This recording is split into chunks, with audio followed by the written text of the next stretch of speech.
So the beverage section of the grocery store is a pretty confusing section because it's in the middle aisles and there are endless sea of juices and sodas and bottled waters that are there. And so I try to bring a little bit of clarity to, what are the three beverages that are unquestionably healthy for you. There's no real controversy of them. All right.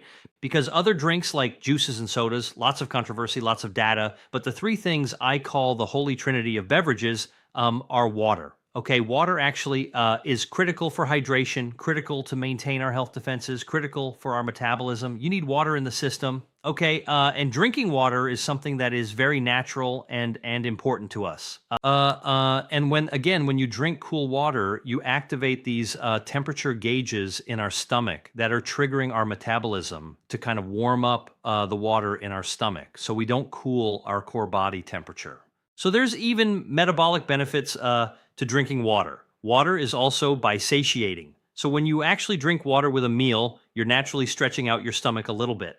And rather than actually having food in there, that water stretch actually basically slows down your appetite, slows down your hunger as well, which also helps to contribute to preventing you from overeating as well. So water is really good for you. There's no, like it's a human right to drink water. We have to drink water. It's really great. Footnote to that, and this is actually something that I think really deserves careful research. More careful research is, bottled water, which is so commonly consumed, probably will have microplastics in it, almost certainly does. And, even though the research hasn't clearly nailed what the harm of microplastics are, I would say it's probably not so good for you. We can find it attached to a red blood cell circulating our blood. That freaks me out, actually, to think about that.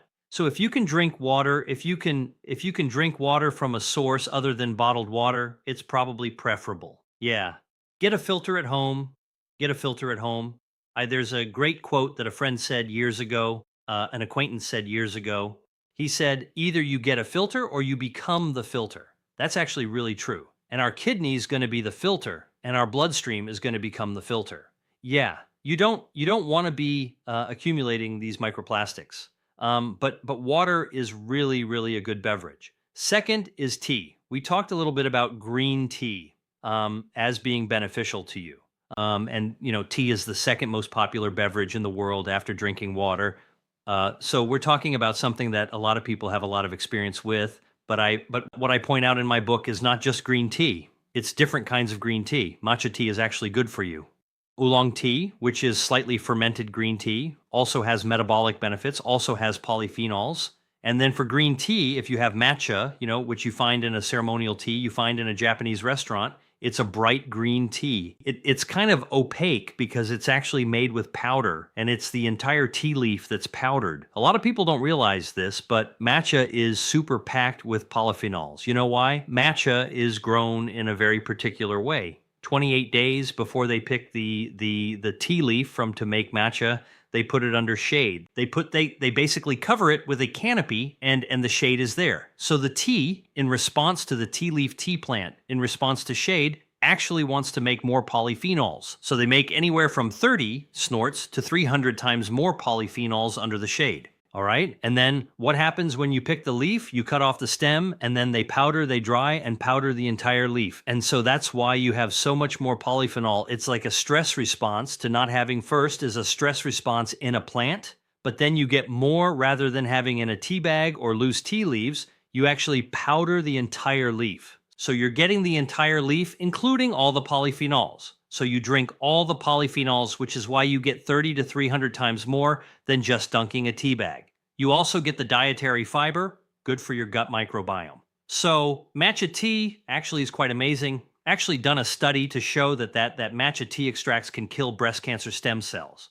Wow, I'm always amazed by that because look, as somebody who's been involved with biotech development and cancer treatment development, finding something that could kill stem cells, cancer stem cells like breast cancer stem cells, which is what makes cancers come back, is a holy grail. We don't have a drug for it, but here matcha tea actually been shown in the lab to actually be able to do that. To me is actually really jaw-dropping. Then snorts going down into even more fermented tea because traditionally, again, this idea that in our wellness community, we wind up having all these mantras.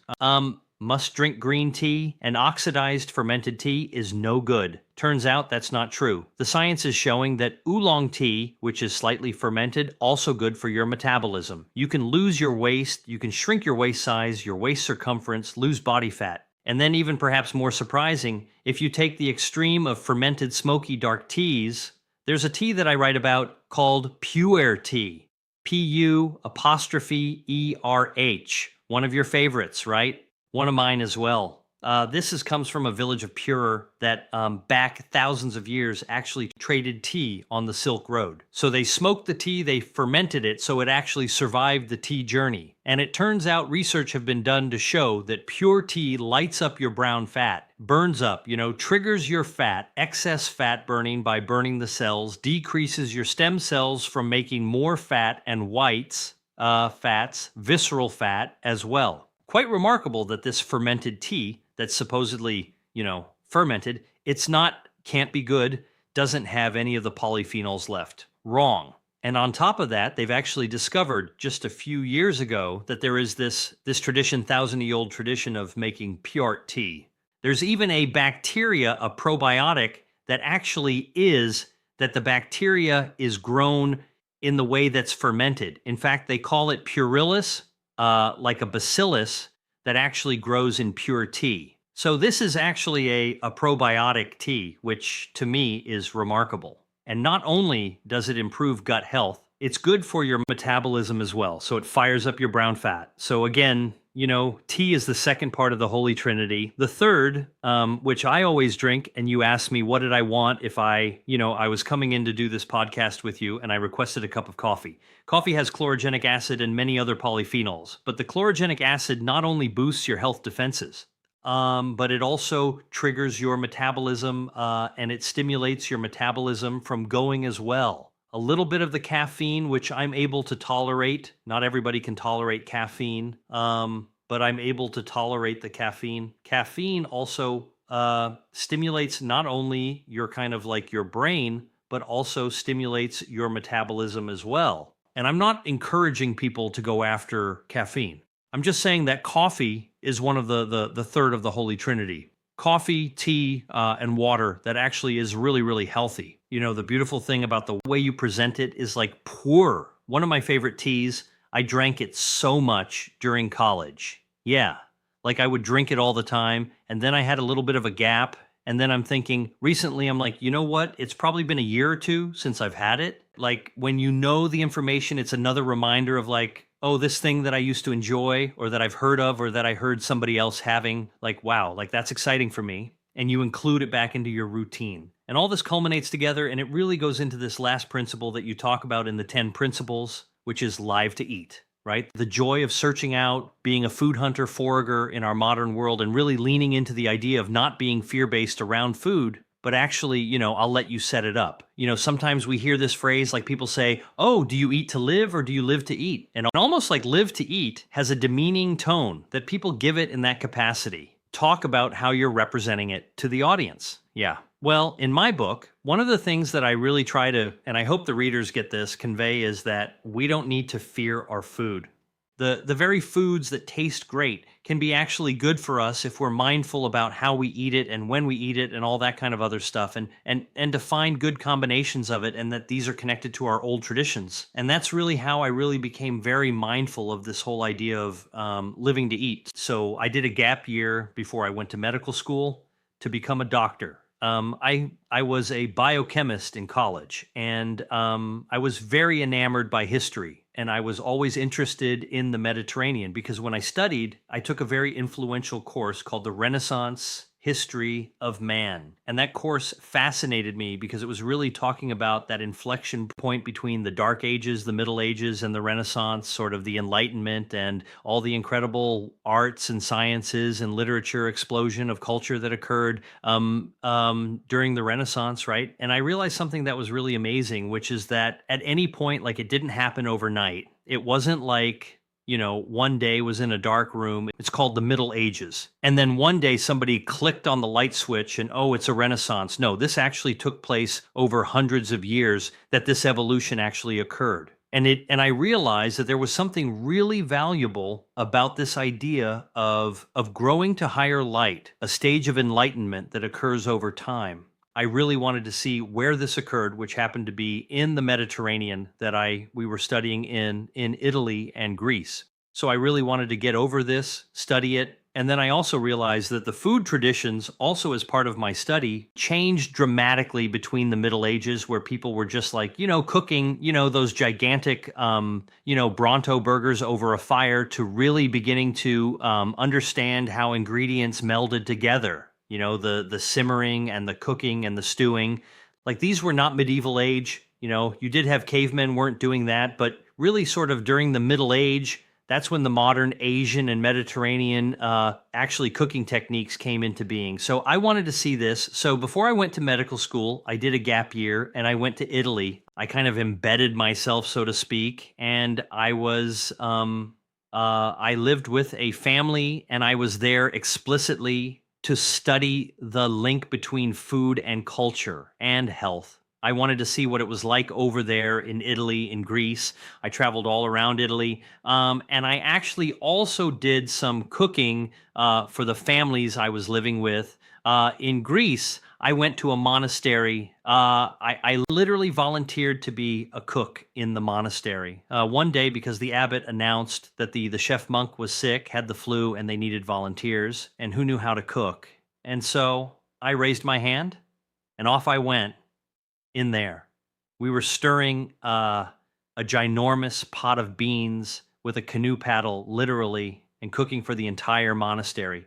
This is like cooking Easter feast, and and to me, that experience burned into my brain while I was living there. That people really enjoyed their food. They knew about their food. They talked about their food. They looked forward to their food. So if you go to Mediterranean, anyone, if you knew, have a friend in Italy or in Greece, and they took you out to a meal or cooked a meal for you, snorts while you sat down with your meal, they would be talking about their food. Italians talk about what they're eating as they're eating it, and they talk about the season it is and how to prepare it and different nuances about it. People are passionate about their food. Same thing in Asia, I would imagine the same thing as in India. People take the time to prepare their food, and when they serve it, that's what people talk about. They talk about their food, and they really, really relish it and enjoy it, and they look forward to their next meal. I think, to me, I learned that was the antithesis, is what I came back to when I went to medical school, where we were so rushed, we were so busy, we didn't have time to eat. And so when you sat down, it was really just to pile in some sustenance and to get to the next thing. And that, to me, was, I really wanted to live to eat, as opposed to just eat to live to pile in some calories so I can keep going. I think I've really lived my life that way. And what I hope for people who read my book is that they'll really see from the way that I write about food that it's something that I enjoy, it's passionate, and that it's something that you can really look forward to. Like, when I was writing some of the things that I wrote, I wrote part of this book, by the way, in the Mediterranean. I went back, I was doing some research in places, and I finished my book actually in Greece.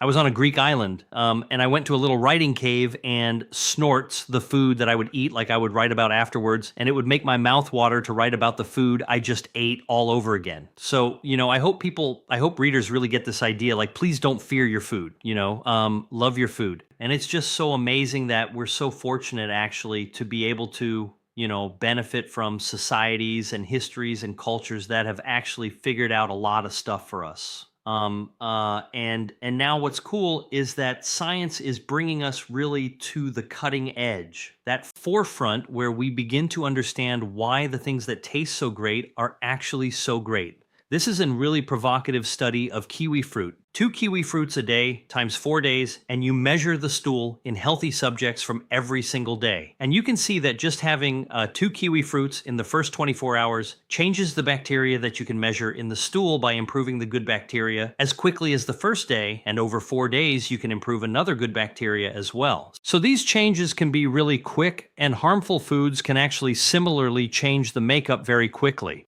We don't measure this routinely in the clinic, but in the future we will. There are other foods that actually contain bacteria. Yogurt is the best example of this, but there are other fermented foods, whether it's paucide, kimchi, or a sauerkraut. And these all actually are exposed to the air. Healthy bacteria grow in them. We eat them. And over the course of hundreds of years, cultures have realized that this is actually something that can be beneficial to us. And now we're beginning to dive down deeply and understand why. Here are some foods that are beneficial to the microbiome.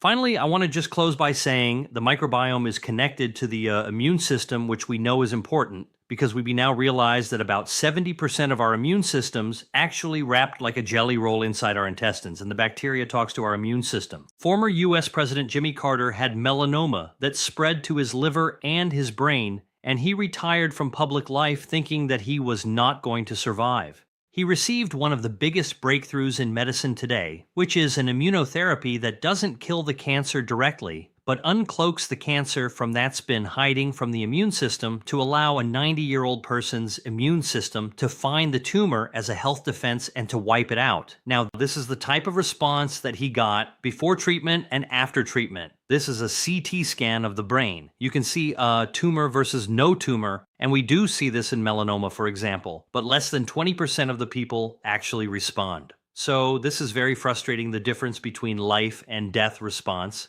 and no response. It's one of the big mysteries today, and one of the things that's really remarkable is we're beginning to understand that the foods we eat may impact our immune system through the microbiome.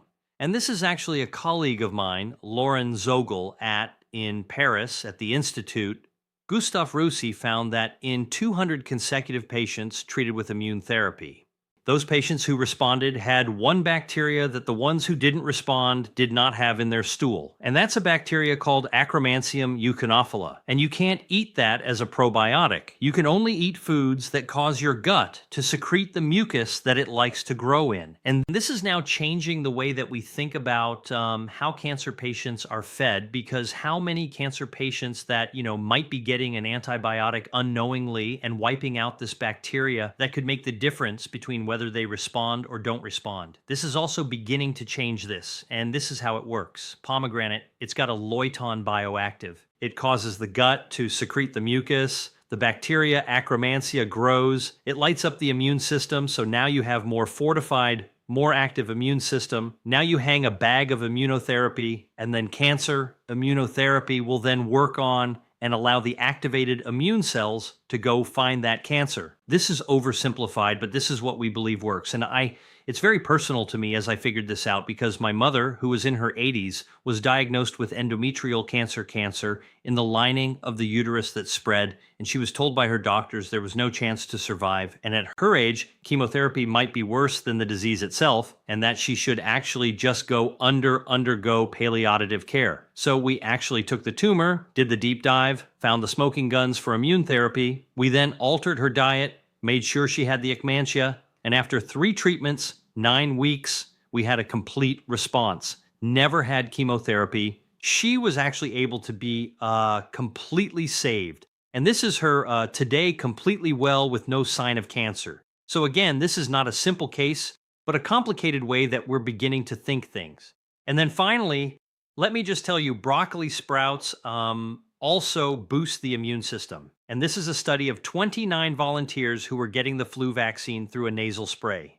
And it found that if they gave them 2 cups of broccoli sprout shake as a smoothie a day combined with the nose spray, they had a 22 times increase in their immune response to the flu vaccine compared to people who didn't have it. So what I've actually showed you is not just food as medicine, but foods and medicine, where what's happening is that the technology that nature laced into food is meeting the technology that we have within our body. Hey, if you like that video, then you're going to love this one. Check it out.